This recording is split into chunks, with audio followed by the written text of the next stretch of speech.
Hello everyone. स्वागत है आपका आपके अपनी चैनल ज्ञान कलश में।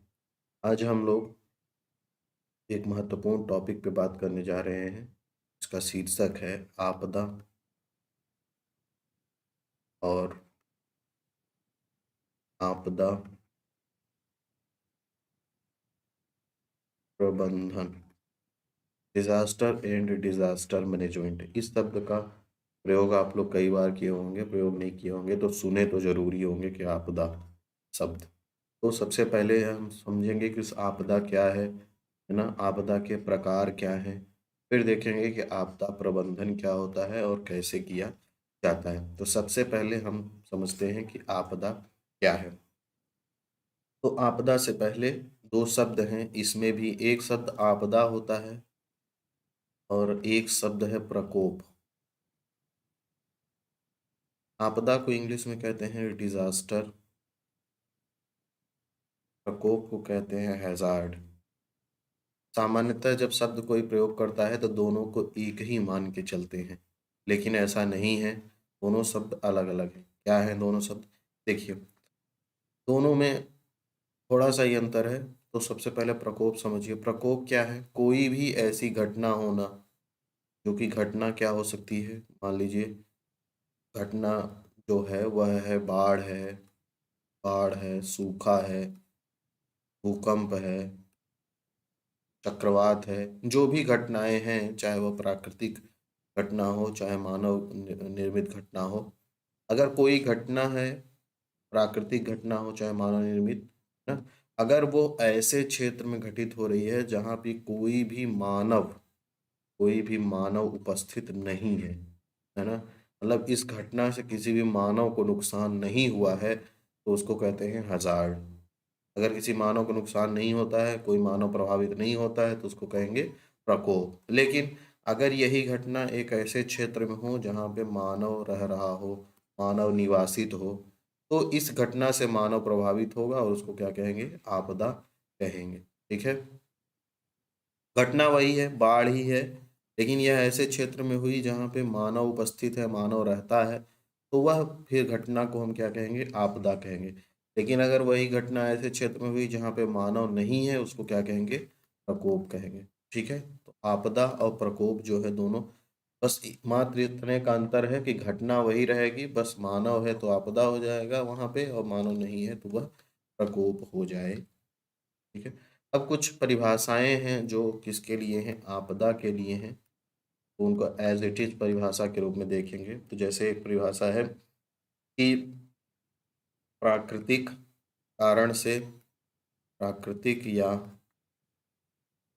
मानवीय कारण से, प्राकृतिक या मानवीय कारण से जो एक घटना हो, इस घटना के होने का कारण क्या हो सकता है? या तो प्राकृतिक या तो मानवीय कारण हो सकता है। और इस घटना के कारण जो व्यापक विनाश होता है, व्यापक विनाश, थोड़े ही समय में व्यापक विनाश हो जाता है, उसको क्या कहते हैं? आपदा कहते हैं। तो प्राकृतिक और मानवीय कारणों से कोई घटना हो और उस घटना के कारण थोड़े ही समय में व्यापक विनाश हो जाए, उसी को क्या कहते हैं? आपदा कहते हैं। एक और परिभाषा है इसमें, और वह परिभाषा है यूनाइटेड नेशंस के द्वारा, संयुक्त राष्ट्र संघ द्वारा परिभाषा दी गई है। संयुक्त राष्ट्र संघ का कहना है कि जो घटना है, कोई भी घटना है जिसको आप आपदा कहेंगे, वह अचानक होती है घटना, है ना। और इस घटना के कारण, इस घटना के कारण मनुष्य द्वारा निर्मित जो आधारभूत ढांचा है, आधारभूत ढांचा, और जो समाज है, उसका जो सामान्य क्रियाकलाप है, जो सामान्य क्रियाकलाप है उसमें क्या होता है? रोड़ा डालती है यह घटना, या उसको रोकती है, विघ्न डालती है, उसी को क्या कहते हैं? आपदा। तो क्या समझे? कोई भी ऐसी घटना हो जो कि अचानक हो।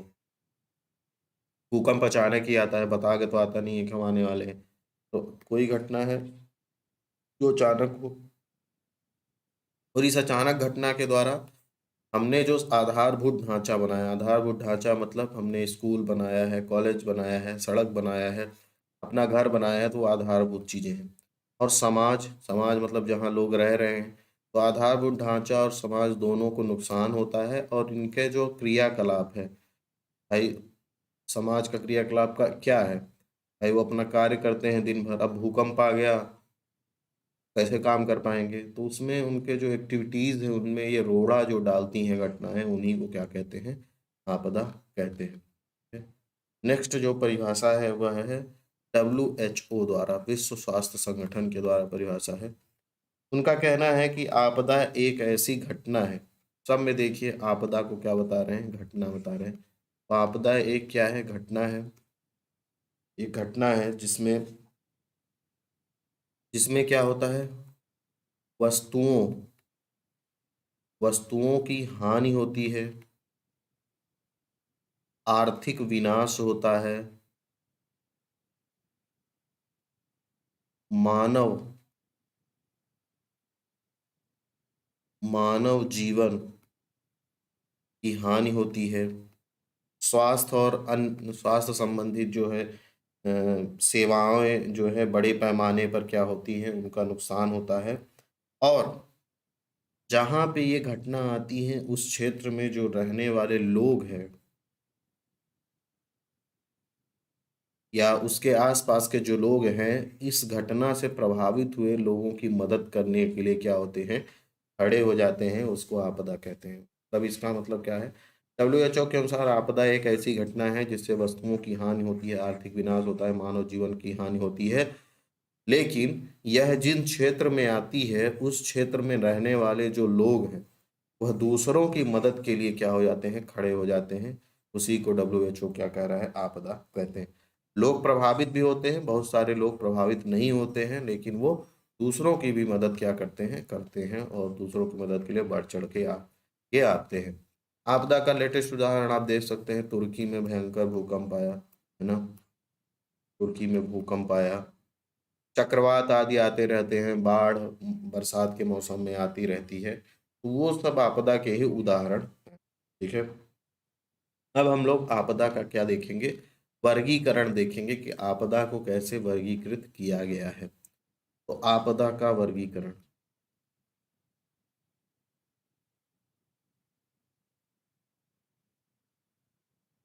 आपदा को दो मुख्यतः प्रकारों में बांटा जाता है। पहला, उत्पत्ति के आधार पर कैसे उत्पत्ति होती है। तो पहली जो आपदा का प्रकार है वह है प्राकृतिक आपदाएं। प्राकृतिक आपदाएं। दूसरी है मानव जनित आपदाएं। मानव जनित। प्राकृतिक आपदाएं क्या होती हैं? प्राकृतिक आपदाएं ऐसी आपदाएं होती हैं जिनमें मानव का कोई रोल नहीं है, वो प्रकृति के द्वारा निर्मित आपदाएं हैं। जैसे बाढ़ है ना, बाढ़ हो गया, भूकंप हो गया, सामान्यतः है ना, बाढ़ हो गया, भूकंप हो गया, चक्रवात हो गया, सूखा, ये सब कैसी आपदाएं हैं? प्राकृतिक आपदाएं। मानव जनित आपदाएं क्या होती हैं? जैसे नाभिकीय रिएक्टर में विस्फोट हो जाए, नाभिकीय रिएक्टर विस्फोट, बांध बनाया हुआ है, बांध का टूटना, किसी किसी कम जो जैसे भोपाल में हुआ था है ना, उर्वरक बनाने वाली कंपनी, कीटनाशक बनाने वाली कंपनी से मिथाइल आइसोसाइनाइड जो है, गैस जो है वो रिलीज हो गई, जिसके कारण बहुत सारे लोग मर गए है ना। तो ये सब मानव जनित आपदाएं हैं जिसमें मानव का रोल होता है। तो प्राकृतिक आपदाओं में जो है प्रकृति द्वारा जो आपदाएं होती हैं, ठीक है, उनको प्राकृतिक आपदाओं में रखते हैं। अब इसमें हम प्राकृतिक आपदा में इसका विभाजन भी कभी कभी पूछ लेते हैं कि आपदा का वर्गीकरण कीजिए, तो डिटेल में वर्गीकरण करना होता है। तो प्राकृतिक आपदा को विभाजित करके देखते हैं। प्राकृतिक आपदा, तो जैसे प्राकृतिक आपदा में कुछ मौसमी आपदाएं हैं। मौसमी प्राकृतिक आपदाएं हैं। मौसमी में जैसे सूखा हो गया, तूफान हो गया, वर्षा का तूफान जो हो गया, और चक्रवात हो गया। ठीक है, तो ये सब मौसमी है, मौसमी प्राकृतिक आपदाएं। दूसरा इसमें क्या है, जलीय आपदाएं। जलीय आपदाएं, जलीय आपदाओं में जैसे बाढ़ हो गई, सुनामी हो गया, ठीक है, ये सब। नेक्स्ट इसमें जो है वह है भू विवर्तनिक, विवर्तनिक, विवर्तनिक आपदाएं। विवर्तनिक आपदाओं में भूकंप, भूकंप विवर्तनिक क्रिया है, ज्वालामुखी, ठीक है, ये सब किस में आएंगी, विवर्तनिक आपदाओं में आएंगी। नेक्स्ट है आग, तो प्राकृतिक रूप से जंगल में आग लग जाती है, ठीक है। नेक्स्ट है स्वास्थ्य रोग आदि, स्वास्थ्य रोग में महामारी हो गया, अकाल हो गया, ठीक है। और एक और है इसमें अंतरिक्ष, अंतरिक्ष संबंधित जो प्राकृतिक आपदाएं हैं, तो उसमें सोलर फ्लेयर प्राकृतिक आपदा के अंतर्गत आता है। तो ये प्राकृतिक आपदा का क्या है, विभाजन है, ठीक है। इसी तरह से जो मानव निर्मित आपदाएं हैं उनका भी विभाजन है। तो मानव निर्मित आपदा का विभाजन देख लेते हैं। मानव जनित, मानव जनित आपदा में जो है सबसे पहला है रासायनिक आपदा। रासायनिक आपदा में जो है दो तरह का, एक तो विषैले जो रसायन है, विषैले रसायनों से जो उत्पन्न होता है, और दूसरे जो है नाभिकीय, नाभिकीय विकिरण। विषैले रसायन वैसे ही जैसे भोपाल में मिथाइल आइसोसाइनाइड गैस का क्या हुआ, रिसाव हो गया। नाभिकीय विकिरण भी दो तरीके से नाभिकीय विकिरण से आपदा उत्पन्न होती है। एक तो नाभिकीय विकिरण से क्या हो जाए, रिसाव हो जाए, और या तो उसमें क्या हो जाए, विस्फोट हो जाए, ठीक है। नेक्स्ट इसमें जो है वह है भौतिक आपदा। भौतिक आपदा कैसे, जैसे भूकंप, जब कहीं पे खनन आदि का कार्य करना होता है, माइनिंग करनी होती है, वहां पे विस्फोट कराया जाता है ना, डायनामाइट से, तो उसके कारण आसपास के क्षेत्रों में भूकंप आता है। मृदा अपरदन, मृदा अपरदन मानव जनित कारणों से होता है, प्राकृतिक कारण से भी होता है लेकिन ज्यादा प्रभावी मानवीय कारण है। भूस्खलन,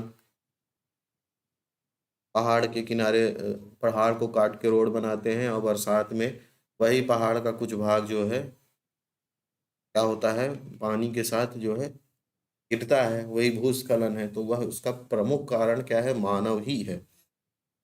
नेक्स्ट है इसमें जैविक आपदा। जैविक, मानव द्वारा जैविक आपदा कौन कौन सी है, जैसे मानव जैविक हथियार बना लेता है ना, जैसे कुछ लोगों ने कहा कि कोविड जो है जैविक हथियार है। कुपोषण, नेक्स्ट है महामारी,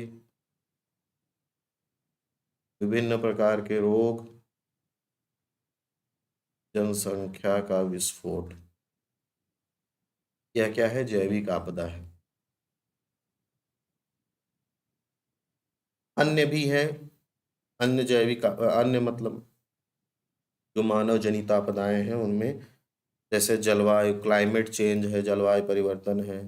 परिवहन संबंधित जो दुर्घटनाएं हो जाती हैं, बड़ी दुर्घटनाएं जिसमें काफी लोग मारे जाते हैं। अग्निकांड हो जाता है, किसी फैक्ट्री में आग लग जाती है, अग्नि, आतंकी घटनाएं जो हैं, इनको भी आपदा की ही श्रेणी में क्या करते हैं, रख देते। तो ये हमने प्राकृतिक और मानव जनित आपदाओं का क्या है, डिवीजन देखा है ना, दोनों का डिवीजन अलग अलग है। और आपसे पूछा जा सकता है कि आपदा का वर्गीकरण कीजिए, तो आपदा का वर्गीकरण आपको कर देना है, पहले प्राकृतिक और मानव जनित, फिर प्राकृतिक में जो जो है उनको दिखा दीजिए, और मानव जनित में फ्लो चार्ट के माध्यम से दिखाएंगे तो ज़्यादा आकर्षक लगता है और ज़्यादा अच्छा नंबर प्राप्त होता है। अब हमको जो बात करना है वह बात करना है आपदा प्रबंधन पे। आपदा पे हमने बात कर लिया है, अब हमको आपदा पे क्या करना है, प्रबंधन करना है। प्रबंधन, अब हम लोग बात करने जा रहे हैं आपदा प्रबंधन पे। आपदा प्रबंधन इंग्लिश में कहते हैं disaster management. Disaster management. Disaster management क्या है, सबसे पहले यही समझते हैं। आपदा तो समझ लिए हैं ना, आपदा क्या होता है, मैनेजमेंट क्या होता है।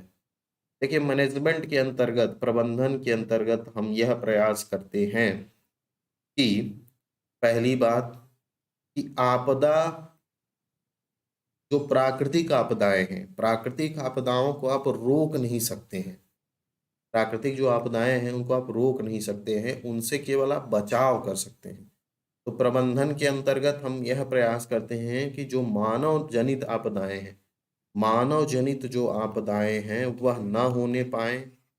ठीक है। दूसरे तरफ प्राकृतिक आपदाएं, वो प्राकृतिक कारणों से हैं, वो तो हो जाती हैं। ठीक है, तो उनको हम रोक तो सकते नहीं, लेकिन जब आपदाएं चाहे प्राकृतिक हो चाहे मानव जनित हो, प्राकृतिक अगर वो हो जाती हैं तो उनके होने के लिए या तो संभावना हो होने की, तो उनसे हम बचाव कैसे करें, कैसे कम से कम नुकसान हो, कम से कम लोगों को नुकसान हो, कम से कम लोगों की मृत्यु आदि हो, है ना, संपत्ति का भी कम से कम नुकसान हो। तो हम ये मैनेजमेंट करते हैं कि अगर आपदा आने से पूर्व हम क्या कर सकते हैं, क्या हमारी तैयारी हो, क्या हम चीज़ों को चेतावनी आदि जारी करें, कैसे कि लोग अपनी सुरक्षा कर लें, लोगों के बीच में जागरूकता हो। और आपदा आने के बाद क्या हम करें जिससे जो है लोगों को जल्दी से जल्दी जो है राहत पहुंचाएं और उनके सुरक्षा आदि के लिए हम लोग कार्य करें। तो आपदा प्रबंधन में यही बात करना है हमको। तो प्रबंधन के अंतर्गत हम क्या करते हैं कि एक रणनीति बनाते हैं। रणनीति, स्ट्रेटजी, हमारी रणनीति होती है कि अगर आपदा आ गई है तो हम क्या करेंगे। तो हम आपदा मैनेजमेंट के अंतर्गत एक व्यवस्थित और बहुआयामी, मल्टी डायमेंशनल क्या बनाते हैं, स्ट्रेटजी बनाते हैं। स्ट्रेटजी। और उस स्ट्रेटजी के माध्यम से हम जो आपदा है उसकी जो प्रभाविता है, उस आपदा की प्रभाविता को कम करने का प्रयास करते हैं। आपदा आ गई है, लेकिन हम डिजास्टर मैनेजमेंट के अंतर्गत हम यह प्रयास करते हैं कि जो आपदा आई है उसका जो प्रभाव है वो क्या हो, कम से कम किया जाए, उसका प्रभाव जो है कम से कम हो जाए। ठीक है। और इसी के लिए हम बहुत सारी जो है तैयारी करते हैं, बहुत पहले से तैयारी करते हैं, लोगों को जागरूक करते हैं। सावधानियां आप टीवी आदि में देखते रहते हैं कि बाढ़ आए तो क्या करना चाहिए, भूकंप आए तो क्या करना चाहिए। आप लोग कभी न कभी समाचारों में ऐसी जो ऐड हैं वो क्या किए होंगे, देखे होंगे। ठीक है। तो आपदा प्रबंधन मतलब यही है कि आपदा आने वाली है या आ चुकी है, उस दोनों ही परिस्थितियों में हमको क्या करना है, कैसे चीजों को मैनेज करना है, वही है आपदा प्रबंधन। ठीक है। तो आपदा प्रबंधन जो है उसके लिए कई बहुत बेसिक चीजें हैं, है ना, कैसे क्या करना होता है उसके बारे में बात करेंगे। तो आपदा प्रबंधन, आपदा न्यूनीकरण और प्रबंधन की दो मुख्यतः अवस्थाएं होती हैं। आपदा न्यूनीकरण और प्रबंधन, प्रबंधन की अवस्थाएं, यह मुख्यतः दो अवस्थाएं होती हैं। ठीक है। इन दो अवस्थाओं में पहली अवस्था है आपदा पूर्व अवस्था, मतलब आपदा के आने के पहले की अवस्था, और दूसरी है आपदा उपरांत अवस्था। जो आपदा पूर्व अवस्था है इसमें भी इसको हम लोग तीन तरीके से देखते हैं, अभी देखेंगे डिटेल में। आपदा पूर्व अवस्था में एक तो है आपदा तैयारी, दूसरा है आपदा निवारण, तीसरी है आपदा निरोध। तीनों पे अभी देखेंगे, हम डिटेल पे बात करने वाले हैं। और आपदा जो उपरांत अवस्था है, आपदा आ गई है, उसके बाद क्या करना है, उसमें हमको करना है, पहले तो राहत का कार्य करना है। ठीक है।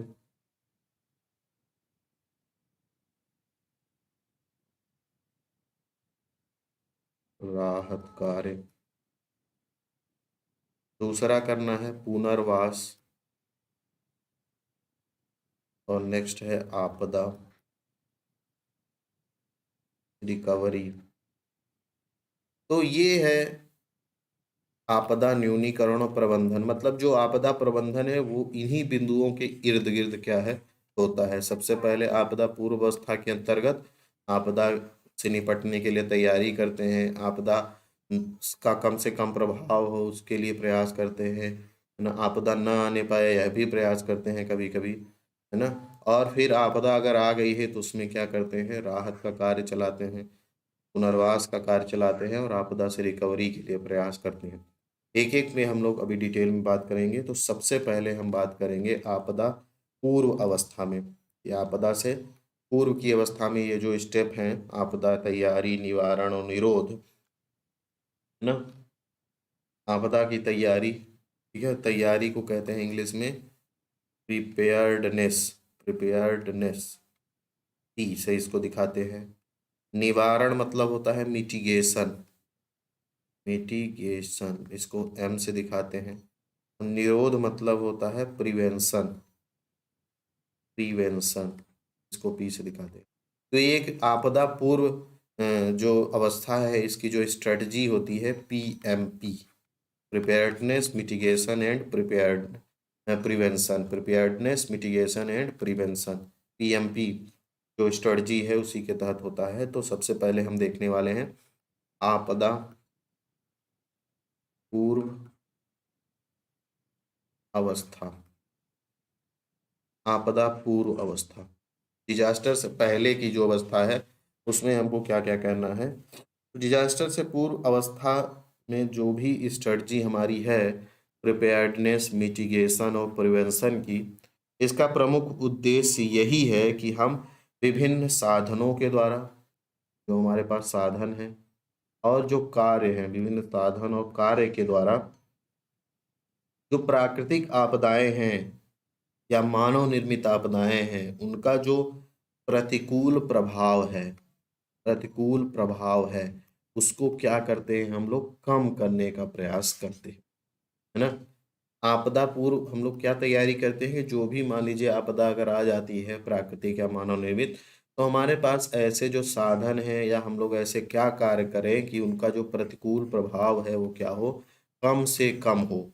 ठीक है, प्रतिकूल प्रभाव क्या हो, कम से कम किया जा सके। ठीक है। तो आपदा पूर्व अवस्था में जो तीनों अभी हम लोगों ने देखा था कि आपदा तैयारी है, आपदा निवारण है, निरोध है, तो एक एक करके देखते हैं। आपदा पूर्व अवस्था में सबसे पहला जो है वह है आपदा तैयारी।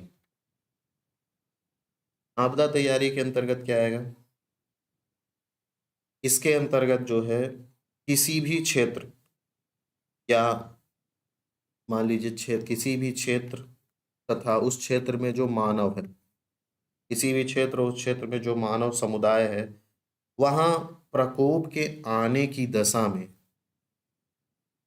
प्रकोप की आने की दिशा में, या मान लीजिए आपदा आ गई यहाँ पे, ठीक है, और उसके आपदा मान लीजिए कोई क्षेत्र है, वहाँ पे मानव रह रहा है, इस क्षेत्र में कोई आपदा अगर आ जाए तो उससे निपटने के लिए आवश्यक जो चीजें हैं उनका क्या किया जाता है, तैयारी की जाती है, उनको क्या करते हैं, इकट्ठा किया जाता है, प्रबंधन किया जाता है, उनको प्रबंध किया जाता है। ठीक है। मतलब इसका सिंपल सा मतलब यह है कि आपदा के आने से पहले जो हम तैयारी करके रखते हैं वही आपदा की तैयारी है। क्यों, जिससे कि इस क्षेत्र में मानव जो है उसको कम से कम नुकसान हो जाए, तो उसके लिए हम तैयारी करके रखते हैं। तो क्या क्या तैयारियां करते हैं, तैयारी का मतलब ये नहीं है कि तैयारी में तो ये भी है कि बहुत सारे संसाधनों इकट्ठा करें, साथ ही में कुछ आकलन आदि भी करते हैं। तो इसके अंतर्गत हम लोग यह देखते हैं कि जो क्षेत्र है या जो मानव है वह कितना आपदा से प्रभावित हो सकता है। ठीक है। मतलब कि अब देखेंगे, मान लीजिए बाढ़ है, बाढ़ मान लीजिए किसी क्षेत्र में आए, मान लीजिए आने की संभावना है, तो आप उस क्षेत्र में जाएँगे, देखेंगे कि यहाँ पे कितने लोगों के जो मकान हैं वो क्या हैं, कच्चे बने हुए हैं। क्योंकि बाढ़ आएगी, कच्चे मकान सबसे पहले गिरेंगे, है ना? तो इससे आप एक आकलन करते हैं कि कितने ज़्यादा लोग क्या हो सकते हैं, प्रभावित हो सकते हैं किसी क्या आपदा के आने से, ठीक है? और जो आपदा आने वाली है ना? आपदा आने वाली है, उसके लिए आप क्या करते हैं, निर्धारण करते हैं कि कितने लेवल पे उसका प्रभाव होगा, क्या उसका स्वरूप होगा, कैसे उसकी उत्पत्ति होगी, ये सब के बारे में भी आपदा तैयारी अवस्था में ही बात की जाती है, ठीक है? कितना उससे जोखिम होगा और कितना जो है, कितने क्षेत्र में और कितना जो है, कितने कितना विस्तार में जो है लोगों को प्रभावित करेगी वह आपदा, यह भी आपदा तैयारी के अंतर्गत ही आकलन किया जाता है इन सब का, ठीक है? तो लोगों को उसके सुरक्षात्मक उपायों के बारे में जागरूक भी किया जाता है।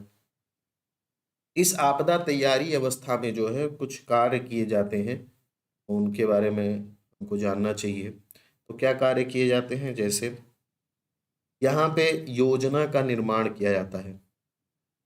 योजना निर्माण कि कैसे हमको आपदा अगर आ जाती है इस क्षेत्र में तो उसको कैसे हमको निपटना है ना? पर्याप्त सपोर्ट सिस्टम मतलब जो आपदा आने पर जो हम क्या करते हैं, राहत सामग्री जो होती है वह भी सपोर्ट सिस्टम है, उपकरण हो गया, मेडिकल हो गया, है ना? जो एडमिनिस्ट्रेटिव वर्कफोर्स है, सोशल वर्कफोर्स है ना?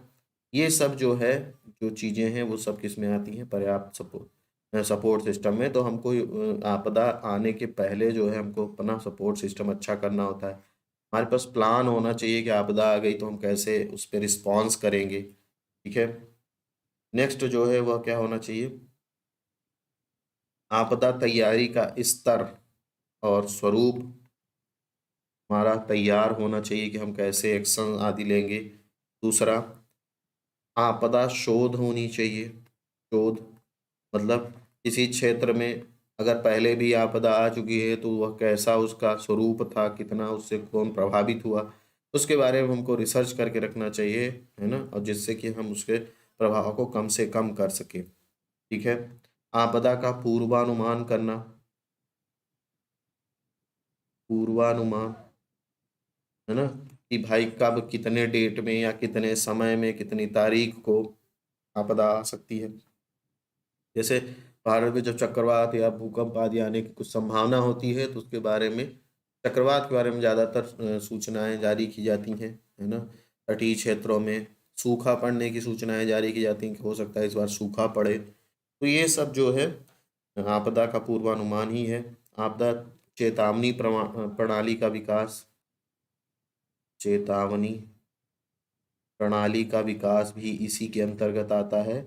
इसके अंतर्गत आपदा तैयारी के अंतर्गत कि जो आपदा अगर आ जाती है तो हम गांव के या हर एक व्यक्ति तक कैसे सूचनाएं क्या करेंगे, पहुंचाएंगे उस आपदा की कि आपदा आने वाली है। उसके लिए रेडियो का, सोशल मीडिया का प्रयोग किया जाता है, टेलीविज़न न्यूज़ का प्रयोग किया जाता है। आपदा शिक्षा, आपदा शिक्षा मतलब कि जो आपदा आने पर क्या करना है, लोगों को क्या करना है, उनको जागरूक करना, वो सब इसमें आता है, आपदा तैयारी अवस्था में आता है ये सब, ठीक है? नेक्स्ट जो है इसमें, नेक्स्ट जो अवस्था है इसमें वह है आपदा निवारण अवस्था।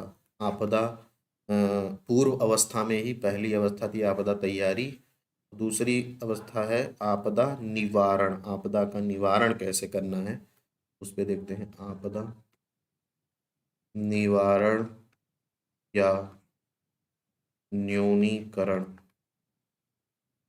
आपदा निवारण या न्यूनीकरण, आपदा निवारण या न्यूनीकरण के अंतर्गत हम क्या प्रयास करते हैं कि जो आपदा के विध्वंसक बल हैं, आपदा के आपदा के लिए जो बल कार्य कर रहे हैं, उन बलों को क्या करना है, हमको कम करना है। आपदा का जो परिमाण है, आपदा के परिमाण को क्या करना है, कम करना है। और आपदा के जो प्रतिकूल प्रभाव हैं, प्रतिकूल प्रभाव है, उसको भी क्या करना है, हमको कम करना है। ठीक है। आपदा निवारण के अंतर्गत ही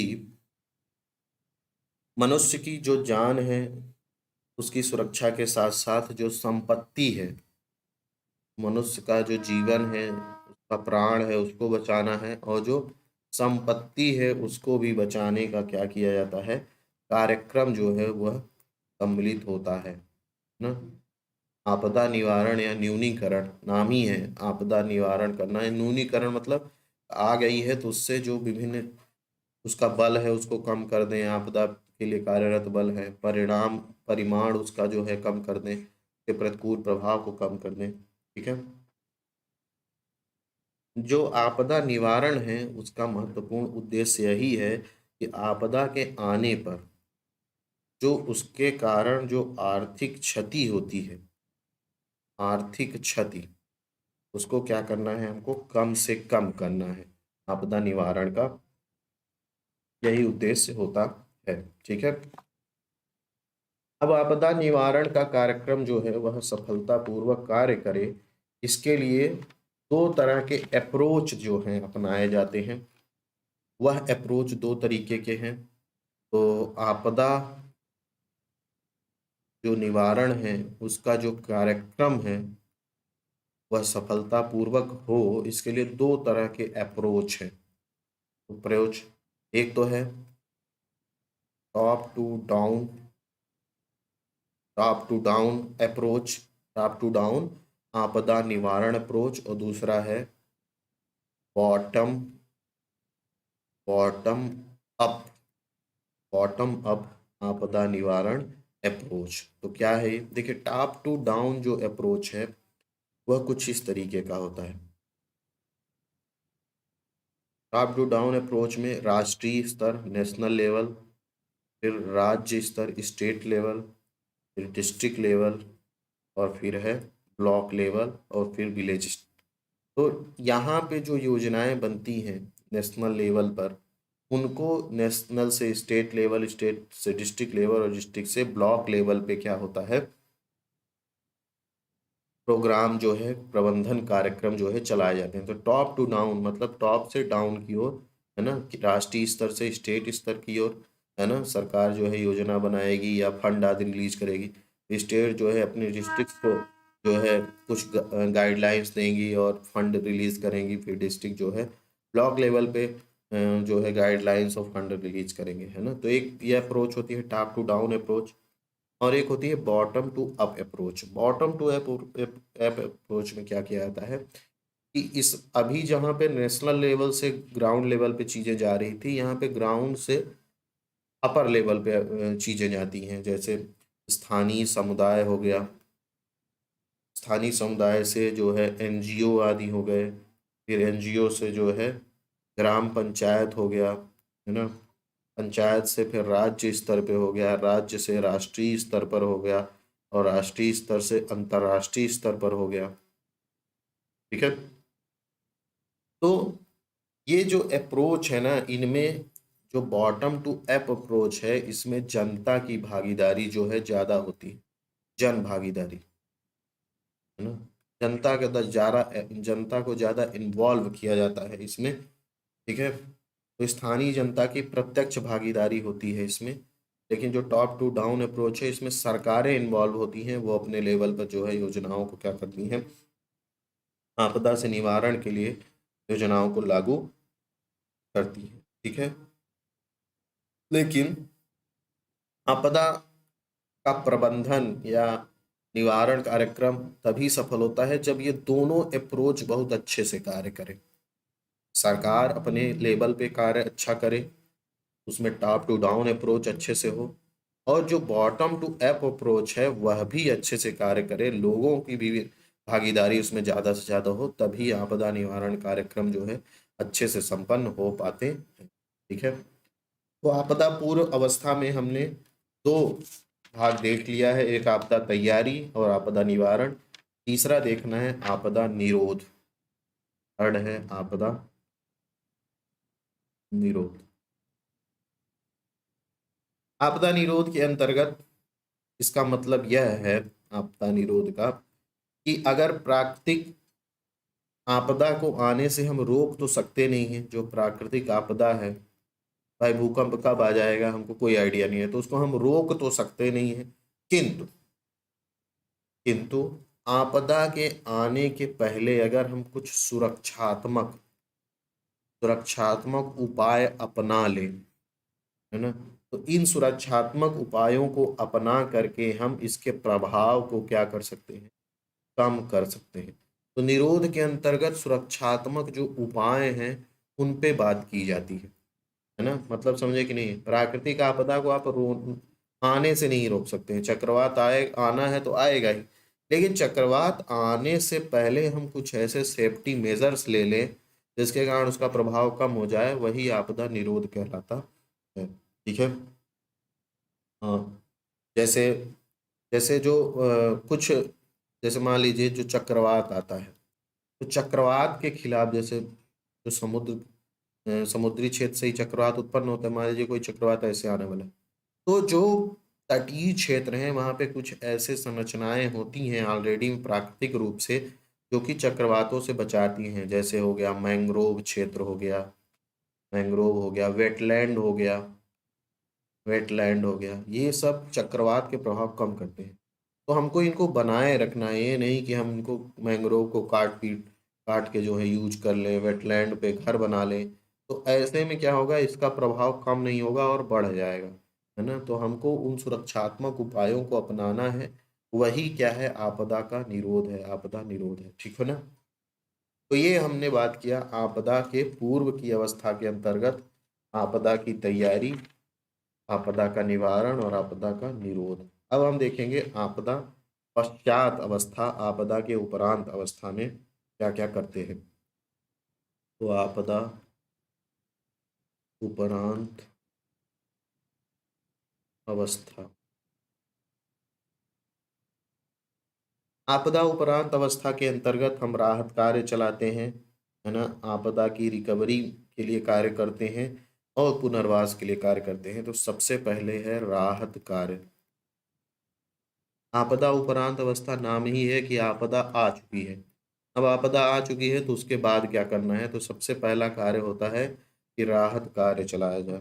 राहत कार्य के अंतर्गत क्या करते हैं आप, सबसे पहले कि जो आपदा के कारण जो संरचनाएं विध्वंस हो चुकी हैं और जो लोग मलबे के नीचे दबे हुए हैं, सबसे पहले तो उनको निकालिए। ठीक है।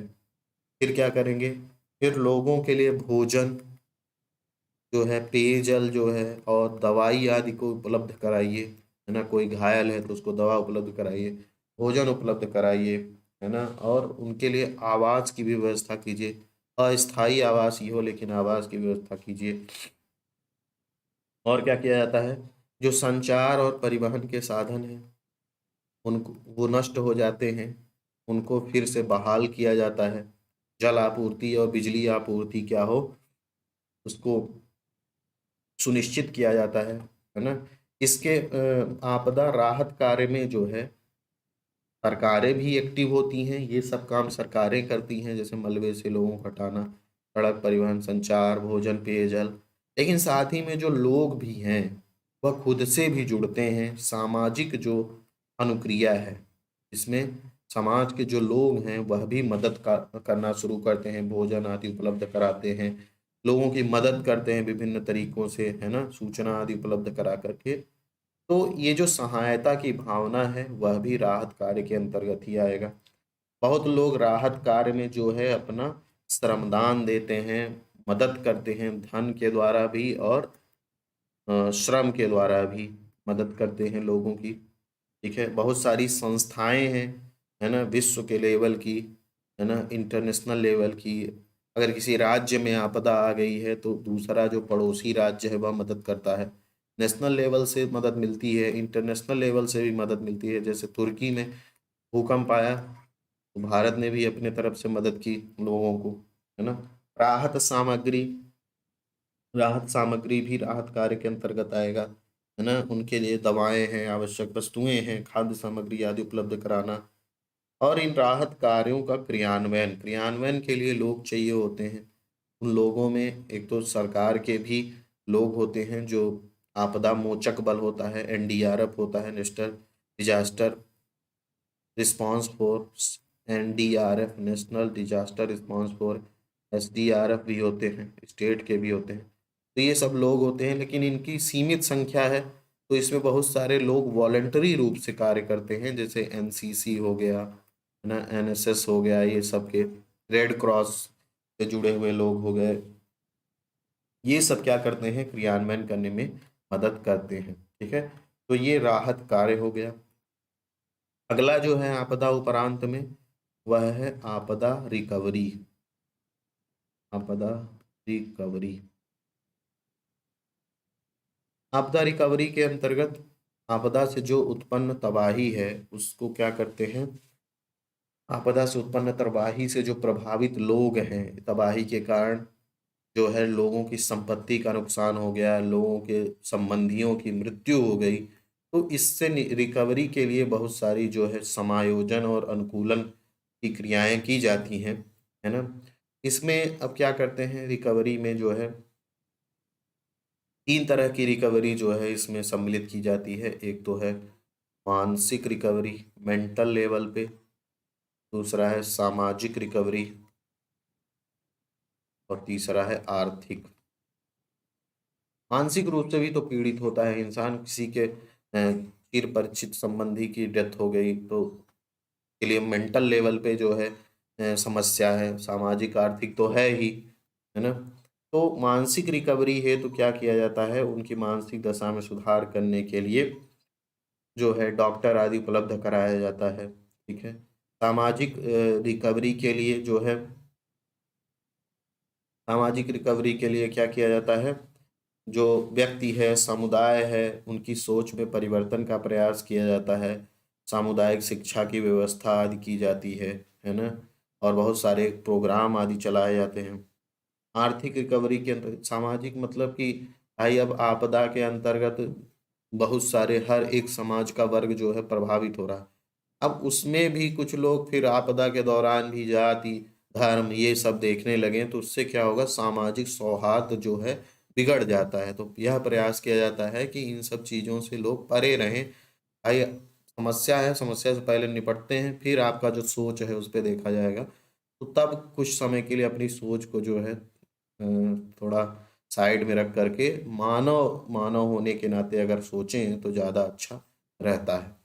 आर्थिक रिकवरी के अंतर्गत क्या प्रयास किया जाता है कि जो लोगों का निर्मित संरचनाएं थी, लोगों द्वारा निर्मित, किसी का घर नष्ट हो गया, किसी का फसल नष्ट हो गई, किसी की दुकान नष्ट हो गई, तो उनका पुनर्निर्माण किया जाए और उनकी संरचनाओं की मरम्मत हेतु धन आदि उपलब्ध कराया जाए, लोगों के लिए तब तक रिहायशी जगह उपलब्ध कराई जाए, भोजन आदि की व्यवस्था की जाए। यह सब जो है आपदा रिकवरी के अंतर्गत क्या किया जाता है, सम्मिलित किया जाता है। नेक्स्ट है आपदा उपरांत अवस्था में आपदा पुनर्वास। इसी में क्या है, आपदा पुनर्वास। आपदा पुनर्वास के अंतर्गत जो है, जो संरचनाएं जो हैं नष्ट हो गई थी, किसी का घर नष्ट हो गया, दुकान नष्ट हो गया, उनको क्या करते हैं, सरकार जो है फंड के माध्यम से उनको नवीनीकृत कराती है ना? और भवन का निर्माण, सड़क का निर्माण, आधारभूत संरचना का निर्माण आदि करा देती हैं और यह लोगों को प्रदान किया जाता है। साथ ही में लोगों को रोजगार आदि भी उपलब्ध कराया जाता है। ठीक है, और जो लोग का घर आदि नष्ट हो जाता है उनको नया घर बना के दिया जाता है, भोजन आदि की व्यवस्था कुछ समय के लिए की जाती है। ठीक है, तो ये जो पुनर्वास की आपदा पुनर्वास है, यह मुख्यतः देश की आर्थिक स्थिति पर निर्भर करती है। अगर किसी देश की आर्थिक स्थिति अच्छी है तो वह सारी चीज़ों को मैनेज कर लेता है, कम से कम बाहर से मदद लेनी पड़ती है। नहीं तो बाहर से बहुत सारे देश भी मदद करते हैं, तो दूसरों से मदद लेनी पड़ती है देश को फिर। ठीक है, तो अगर आप देखें तो ये जो आपदा प्रबंधन का जो चक्र है, एक चक्र बनता है यहाँ पे, आपदा प्रबंधन चक्र। यह एक चक्र कैसा है? सबसे पहले कोई आपदा आएगी, है ना, उसके खिलाफ क्या होगी? अनुक्रिया होगी, ठीक है। फिर पुनरुत्थान होगा, पुनरुत्थान होगा, फिर विकास होगा, न्यूनीकरण, तैयारी। तो हम क्या करते हैं? सबसे पहले आपदा के पूर्व तैयारी करते हैं, फिर आपदा आ जाती है, आपदा आती है तो हम अनुक्रिया करते हैं, है ना, आपदा उपरांत वाली जो घटनाएं देखे हैं, और उससे उबरने का प्रयास करते हैं। फिर हम विकास के कार्य में लगते हैं और न्यूनीकरण के लिए तैयारी आदि करते रहते हैं। मतलब आपदा से न्यूनीकरण प्रभाव हो, उसके लिए तैयारी करते हैं। फिर आपदा आ जाती है, फिर आपदा से जो आपदा के दौरान जो क्रियाएं हैं वह करते हैं, फिर उससे उभरते हैं और फिर विकास के कार्य में लगते हैं। तो ये एक चक्र है जो चलता रहता है, आपदा प्रबंधन चक्र कहलाता है यह, ठीक है। तो इस तरीके से हमने आपदा और आपदा प्रबंधन के बारे में देखा है। आपदा प्रबंधन पे जो बहुत सारे जो है जो प्रमुख सम्मेलन किए गए हैं, है ना, उसमें से जो प्रमुख सम्मेलन है वह है आपदा जोखिम न्यूनीकरण पर सेंडाई फ्रेमवर्क। सेंडाई फ्रेमवर्क है जो कि 2015 से लेकर के 2030 तक के लिए है। यह एक फ्रेमवर्क बनाया गया है आपदा जोखिम न्यूनीकरण पर। यह जो है सेंडाई एक जगह है, कहाँ है? जापान में है। तो यह एक संयुक्त राष्ट्र का सम्मेलन होता है आपदा जोखिम न्यूनीकरण पर। तो यह तीसरा जो संयुक्त राष्ट्र का आपदा जोखिम न्यूनीकरण पर सम्मेलन था, उसमें 15 सालों के लिए एक फ्रेमवर्क बनाया गया है कि कैसे कैसे जो है लोग मतलब देशों को अपने यहाँ पे योजनाएं आदि बनानी है आपदा प्रबंधन से, आपदा से निपटने के लिए।